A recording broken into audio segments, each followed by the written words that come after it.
బాబు గారు ఎన్నిసార్లు ఏడుస్తారు?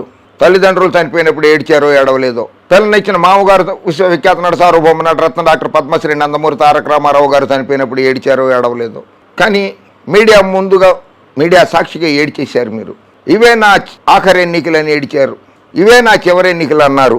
కొంచెం ఒక్కసారి ఆ వీడియో ప్లే చేయండి బాబు. చంద్రబాబు నాయుడు గారి వీడియో ఒకసారి ప్లే చేయండి. అందరం కూడా మనుషులమే. అదే నా బాధ, అదే నా ఆవేదన.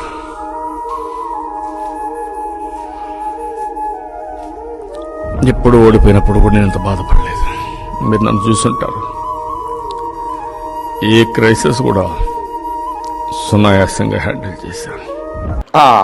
బాబు గారు, మీ కపట నాటకాలన్నీ అర్థమైపోయినాయి. మీరు వాడిన పదాలు ఈసారి కానీ మాకు తెలుగుదేశం అంటే ప్రత్యామ్నాయం రాకపోతే, వేరే ప్రభుత్వం రాకపోతే ఇంకా మేము ఆ రాష్ట్రం మీద ఆశలు వదులుకోవాల్సిందే.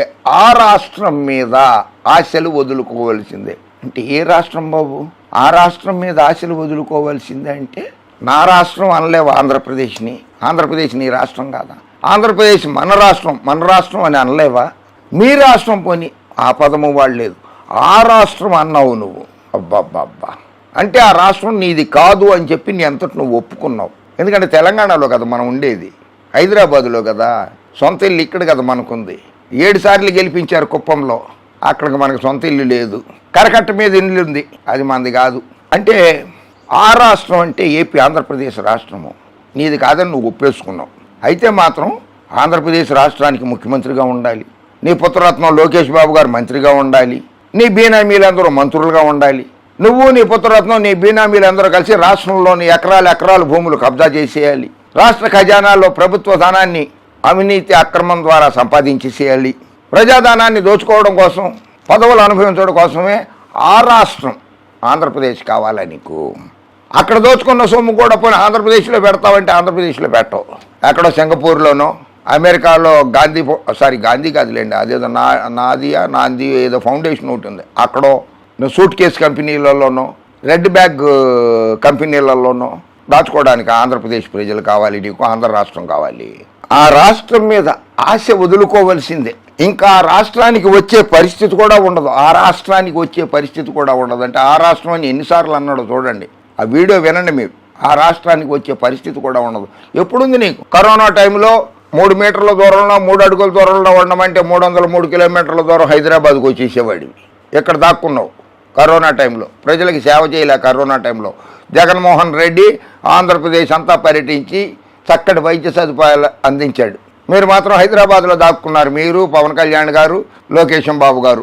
ఎప్పుడైనా సరే చిన్న లాజిక్, క్రిమినాలజీలో ఓ దొంగతనం చేస్తే ఆ ఊళ్ళో ఉండడు. ఏ ఊళ్ళో దొంగతనం చేశాడో ఆ ఊళ్ళో ఉండడు, పక్క ఊరికో పక్క రాష్ట్రానికో పారిపోతాడు. అలాగే తమరు కూడా దొంగలు, దోచుకున్నోళ్ళు, దాచుకున్నోళ్ళు, ప్యాకేజీలు తీసుకున్నోళ్ళు, ఇసుక దందా చేసినోళ్ళు, మద్యం అక్రమ రవాణా చేసినోళ్ళు, స్కిల్ దొంగలు, ఇన్నర్ దోపిడీదారులు, ఫైబర్ అవినీతి పరులకు సొంత ఇళ్ళు ఆ రాష్ట్రంలో లేవు.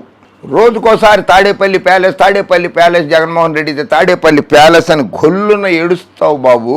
నువ్వు ఒక్కడవే కాదు, నీ దుష్ట చతుష్టయం, డ్రామాజీ, రంకు రాధాకృష్ణ, 5 నాయుడు, ప్యాకేజ్ స్టారు, మహావృక్షం, వంశీ మహావృక్షం, మీరు అందరూ హైదరాబాద్ మురికివాడ గుడిసెల్లో ఉంటున్నారా? 7 సార్లు గెలిచావు కుప్పం నుంచి, అక్కడ కొంపే లేదు. కరకట్ట మీద గుడిసెలో ఉంటున్నావా బాబు నువ్వు? పవన్ కళ్యాణ్ గారు తాడేపల్లిలో తాటాకులు గుడిసెలో ఉంటున్నావా నువ్వు? పిఠాపురంలో గృహప్రవేశం చేసిన ఇల్లు పెంకుటిల్లా? ఆంధ్రప్రదేశ్లో గుళ్ళు ఇళ్ళు కూల్చేసిన వ్యక్తులకి, ఆ పచ్చ పార్టీ నాయకులకి ఆంధ్రప్రదేశ్లో ఇళ్ళు ఎందుకుట? కేవలం దాచుకుంటానికే ఆంధ్రప్రదేశ్ ప్రజలు కావాలి. వీళ్ళకి అడుగుతాడు ఆయన. వైఎస్ఆర్ కాంగ్రెస్ పార్టీకి ఓటేస్తే దేనికోసం పనిచేస్తారని అడుగుతున్నా. వైఎస్ఆర్ కాంగ్రెస్ పార్టీకి ఓటేస్తే దేనికోసం పనిచేస్తారని అడుగుతున్నా అని పెడన మచిలీపట్నం సభల్లో ప్రజల్ని ఉద్దేశించి అడిగా. స్పందన లేదు దానికి, ఆ ప్రశ్నకి.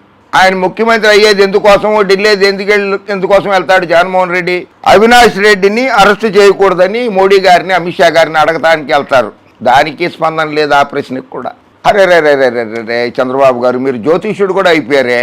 ఎన్డీఏకి 400 సీట్లు వస్తాయి, మళ్ళీ అధికారంలోకి వస్తుంది, అది వేరు ముచ్చట. 400 సీట్లు వస్తాయని చెప్పేస్తున్నారు మీరు. ఆంధ్రప్రదేశ్లో ఎన్డీఏకి 160 సీట్లు వస్తాయని చెప్తున్నారు, 25 లోక్సభ స్థానాలు గెలిచేయాలని చెప్తున్నారు. ఎంత ధైర్యం! బాబాయ్ గొడ్డలు వేటి ఎవరు వేశారో చెప్పు అని అడిగావు, స్పందన లేదు. కన్న కూతురు నీ చెల్లెలు సవాల్ విసిరింది అన్నావు, అది లేదు. బాబాయ్ గొడ్డలి డ్రామా, కోడికత్తె డ్రామా, గులకరాయి డ్రామా. పోలీసులు అందరూ నీ చేతిలో ఉంటారు, నీ డిపార్ట్మెంట్లో ఉంటారు. ఇది చూడు, అమిత్ షా నుంచి water man of India attacked, TDP goons pelt stones at him for opposing Amaravati project. Land pooling స్కీమ్ని వ్యతిరేకించినందుకు వాటర్ మ్యాన్ ఆఫ్ ఇండియా అని పేరున్నటువంటి రాజేంద్ర సింగ్ని రాళ్ళేయించి కొట్టించావు, ఆయన కళ్ళకి తలకి దెబ్బ తగిలింది. Go back Amit Shah, TDP workers hurl stones at BJP chief convoy in Tirupati. ఆయన భారతీయ జనతా పార్టీ అధ్యక్షుడిగా ఉన్నప్పుడు తిరుపతి వెంకటేశ్వర స్వామి దర్శనానికి వస్తే అక్కడ రాళ్ళేయించావు.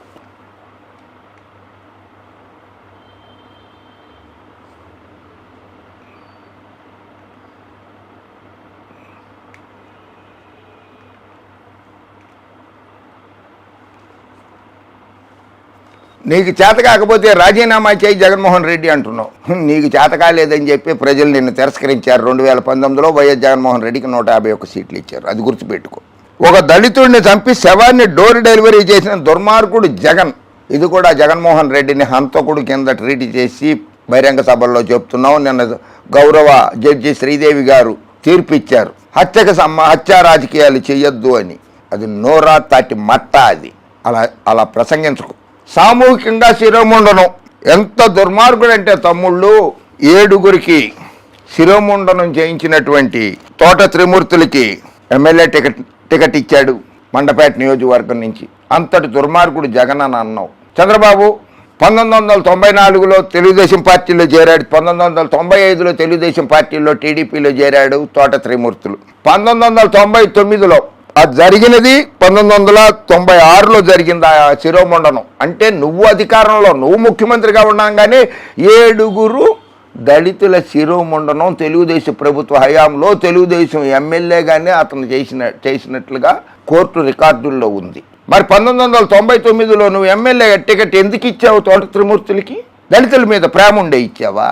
అదే నీకు దళితుల మీద ఉన్న ప్రేమ? అంటే నీ పార్టీలో ఉన్నప్పుడు సఖీలుడు అయ్యాడు, వైఎస్ఆర్ కాంగ్రెస్ పార్టీలోకి వచ్చే దుర్మార్గుడు అవుతాడు. అతనికి టికెట్ ఇచ్చిన జగన్మోహన్ రెడ్డి దుర్మార్గుడు అయితే నువ్వేంటి? నువ్వు పరమ దుర్మార్గుడివి. 2014లో నువ్వు టీడీపీ ఎమ్మెల్యే టికెట్ ఇచ్చావే మళ్ళీ తోట త్రిమూర్తులకి. శిరోముండనం, దళితులకి శిరోముండనం చేసినటువంటి త్రిమూర్తులకి టికెట్ ఇచ్చావు కదా 2014లో. అంటే నువ్వు దళిత వ్యతిరేకవే కదా. దళితుల్లో పుట్టాలని ఎవరు కోరుకుంటారని అడిగావు నువ్వే. దళితుల్లో పుట్టాలని ఎవరు కోరుకుంటారని నువ్వే అడిగావు చంద్రబాబు. నువ్వు దళిత వ్యతిరేకవి. ఇది ఒక దళితులకే కాదు, నీ సొంత సామాజిక వర్గానికి తప్పితే బ్రాహ్మణ, వైశ్య, రెడ్డి, కాపు, బలిజ, ముస్లిం మైనారిటీ, క్రిస్టియన్ మైనారిటీ, వెలమ, క్షత్రియ, అన్ని కులాలకి నువ్వు వ్యతిరేకమే, అన్ని మతాలకి నువ్వు వ్యతిరేకమే. నువ్వు హిందూ మతానికి కూడా వ్యతిరేకమే. కృష్ణానది ఒడ్డున 35 దేవాలయాలు కూల్చేసావు నువ్వు. 2019 సెప్టెంబర్ 14వ తేదీ వరకు కూడా టీడీపీలోనే ఉన్నాడు అతను. ఇవాళ అతన్ని కించపరుస్తున్నావు తోట త్రిమూర్తుల్ని, ఎమ్మెల్యేగా పోటీ చేస్తున్నాడని. నువ్వు 2 సార్లు టికెట్ ఇచ్చావు, అది గుర్తుపెట్టుకో. 1 వేలు చూపిస్తే మిగిలిన 4 వేళ్ళు నీకే చూపిస్తాయి. చంద్రబాబు గారు మాట్లాడేటప్పుడు కాస్త జాగ్రత్తగా మాట్లాడండి, ఓకే? జై హింద్.